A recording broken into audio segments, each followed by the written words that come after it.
Seorang sales itu jangan hanya sekedar jualan, tapi memahami siapa customer, latar belakang, semua harus selalu tahu.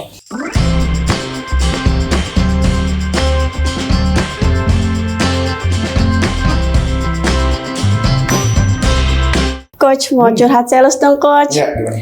Nah, gini, Coach. Biasanya kan kita udah dapat customer nih, udah beli. Terus gimana sih, Coach, caranya nih membina customer lama tuh biar dia tuh repeat order lagi? Yang pertama, kalau saya sederhananya, kita pakai logik aja ya. Pada dasarnya customer tuh nggak suka dijual. Pada dasarnya customer tidak suka dijual. Siapapun orangnya tidak suka dijual. Tapi customer suka belanja. Iya. Apa bedanya maksudnya? Dia nggak suka ditawarin, tapi dia di otaknya dia tuh maunya belanja. Belanja. Gitu. Nah, pertanyaannya kenapa orang belanja? Sebelum Anda lanjut nonton video ini, silakan Anda subscribe, like, dan share kepada teman-teman Anda sehingga channel ini bisa bertumbuh. Orang belanja kalau dia merasa butuh. Kalau dia nggak merasa butuh, pasti dia nggak akan belanja. Masuk akal dong? Iya. Nah, berarti tugas kita adalah dari awal setiap kita memprospek orang, kita harus tahu kenapa alasan dia berbelanja waktu itu.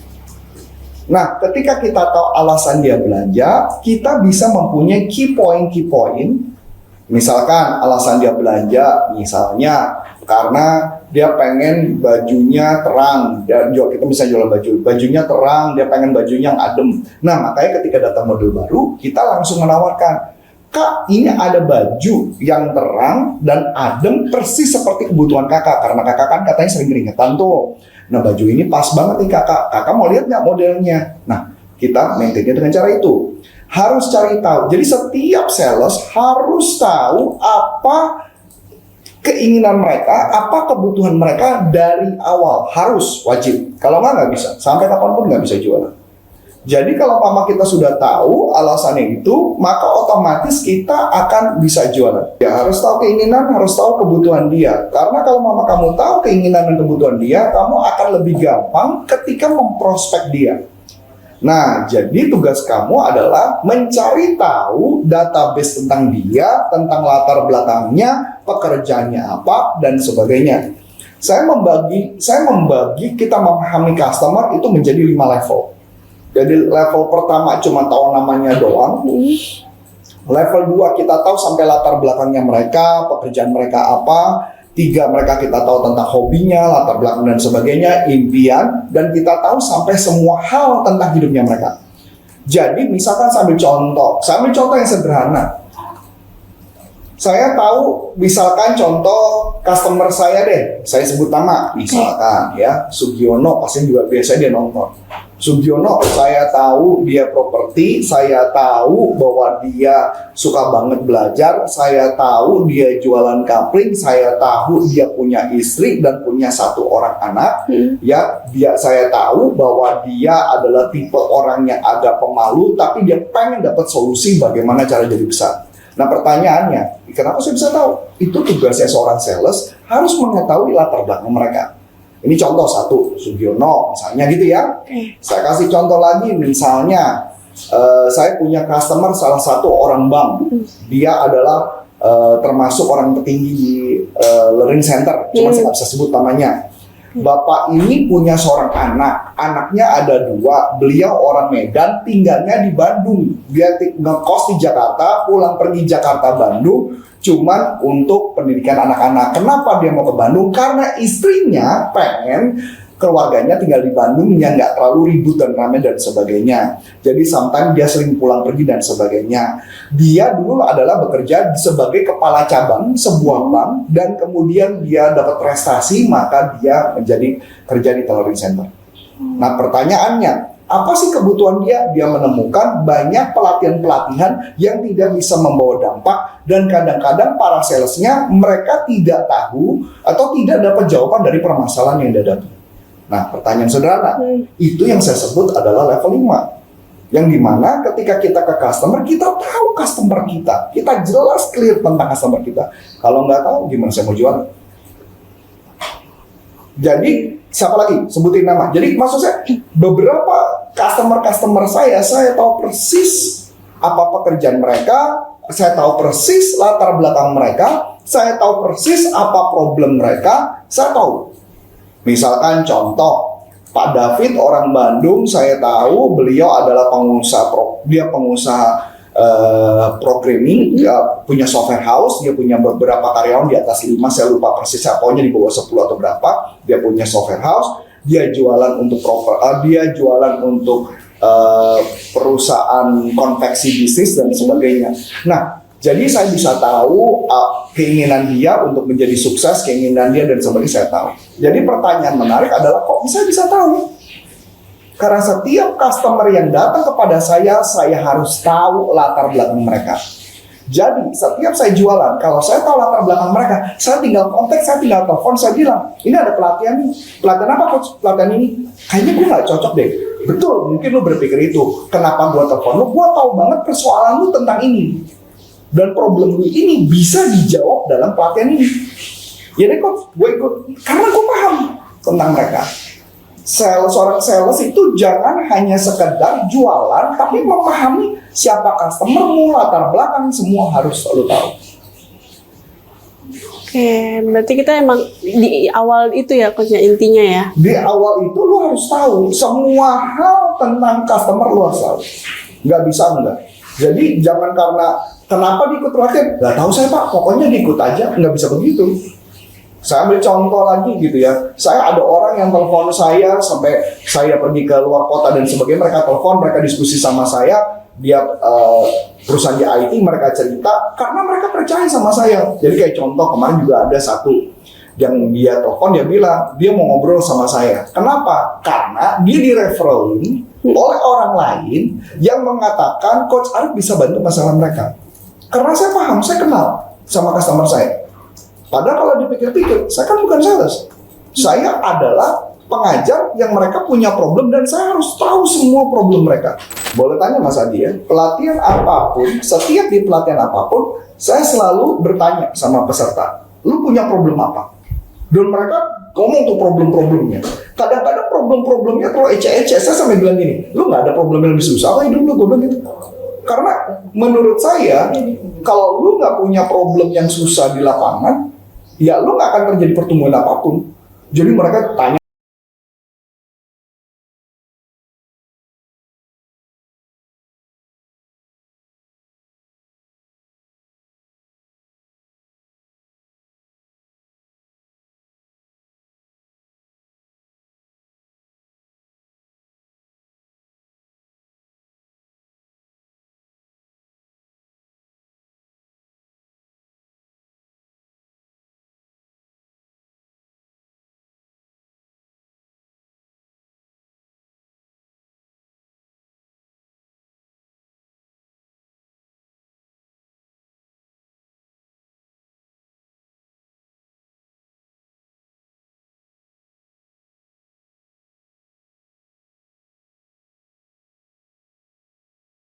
dan saya selalu bisa jawab problem-problem mereka. Karena logik sederhana ketika kita jualan, kita harus mengetahui apa problem mereka masing-masing. Sehingga sebelum saya mengajar, saya benar-benar mengajar sesuai dengan kebutuhan mereka. Itulah makanya saya harus memahami customer saya. Dan pertanyaan menarik adalah seberapa lu dalam mengetahui tentang customer lu. Itu yang paling penting. Jadi setelah kita tahu apa yang mereka butuhin, nanti kalau kita ada produk baru jadi gampang gitu ya coach mengaitkan itunya. Iya, jadi yang penting bukan masalah produk barunya, tapi yang paling penting adalah apa problem yang mereka hadapi, apa yang gue bisa bantu. Gue nggak jualan, kan ingat rumusnya? Iya. Saya tidak jualan, saya hanya ngebantu ke mereka untuk memberikan solusi.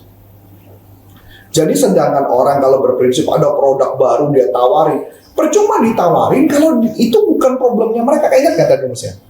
Orang nggak suka dijual, tapi orang suka membeli. Tapi ketika lu nawarin barang, otomatis yang nggak mau. Karena belum tentu itu problemnya. Tugas lu mencari tahu apa latar belakang problem, dari situ lu baru bisa nggarap lebih baik.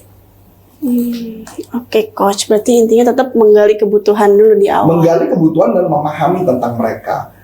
Jadi maka kalau saya mengatakan menjalin hubungan yang baik adalah kita bisa memahami, misal sambil contoh, saya nggak akan nanya cuma nanya orang apa kabar, enggak.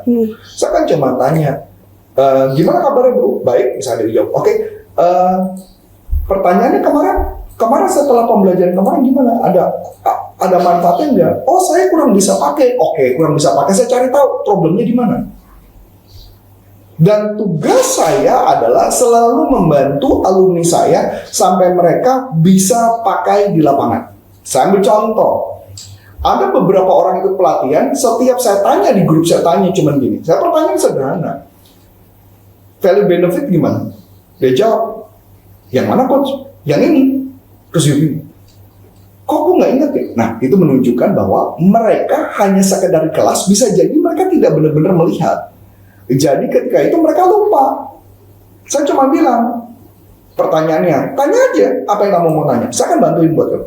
Karena kebanyakan orang, saya ambil contoh ya kayak pelatihan telesales, ujung-ujungnya setelah selesai belajar, mereka teleponnya tetap, selamat pagi, nama saya Antoni Sarif dari Corpora Consulting, tujuan kami nelfon adalah, itu udah salah banget. Sebelum Anda lanjut nonton video ini, silakan Anda subscribe, like, dan share kepada teman-teman Anda sehingga channel ini bisa bertumbuh. Karena itu tidak sesuai dengan skrip yang diajarkan pada saat di kelas. Di kelas saya tidak pernah ngajarin itu. Nah, itu yang maksud saya mengatakan banyak orang yang suka balik ke habit yang lama. Pertanyaannya kayak gini nih. Sederhana ya. Ada seseorang yang dia mau mencapai sukses. Ketika dia jalan, dia gagal. Dia gagal satu kali, dia buka lagi, jalan lagi, bisnis lagi. Tapi yang jadi masalah adalah, dia tetap melakukan cara yang sama. Mau sampai 10 kali dia pakai cara yang sama, nggak akan pernah berhasil. Kenapa orang melakukan cara yang sama? Karena dia merasa lebih nyaman dengan cara yang sama. Pertanyaan, cara yang sama itu apakah akan membuat dia berhasil? Enggak. Orang berhasil bukan dengan cara yang sama, tapi cara yang berbeda.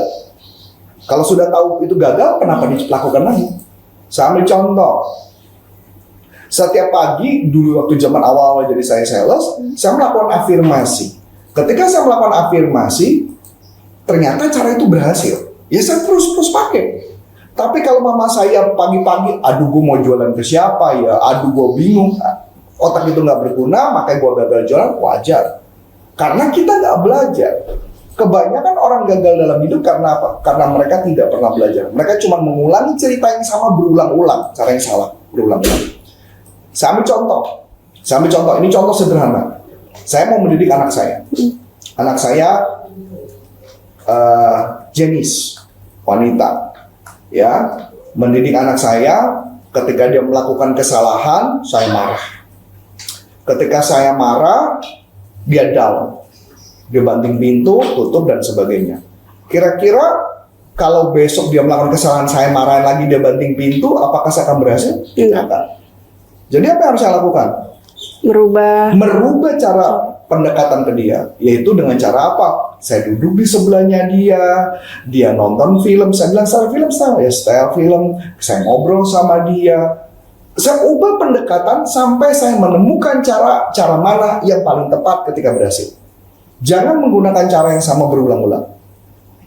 Karena pertanyaannya, pakai cara yang sama, pakai cara A. Cara A gagal, pakai cara A lagi, dia pasti gagal. Pakai cara lagi, pasti gagal. Coba ganti pakai cara B. Apakah pasti berhasil? Belum tentu. Tapi paling nggak nyoba. Oh gagal cara B, coba cara C. Gagal, ya nggak apa-apa. Cara D, terus. Makanya YouTube ini disediakan tujuannya cuma satu, supaya teman-teman dapat insight, dapat ide apa yang harus dilakukan. Jangan mengulangi cerita yang sama berulang-ulang, udah pasti gagal. Udah pasti gagal. Itu yang paling mesti ditanam. Oke, ada lagi? Oke, udah gitu aja coach. Teman-teman, buat Anda yang ingin mendapatkan 32 teks script untuk bagaimana mengatasi penolakan, silakan Anda ke deskripsi atau Anda bisa ke caption atau di komen. Nanti bisa Anda masukkan informasi dan Anda bisa download. Ada 32 script bagaimana caranya mengatasi penolakan. Dan buat Anda yang mau mengikuti pelatihan kami, bisa masuk ke corporaconsulting.com atau bisa masuk ke pastiprestasi.com. Di sana sudah ada platform untuk pelatihan. Dan yang paling penting lagi juga buat teman-teman, pada tanggal 23 November kita akan launching Salesuniversity.id adalah sekolah platform sales selama 1 tahun. So, akhir kata saya Coach Anton Syarif dan Saya Vina. mengucapkan terima kasih, sukses benar dan sampai jumpa. Bye-bye. Bye.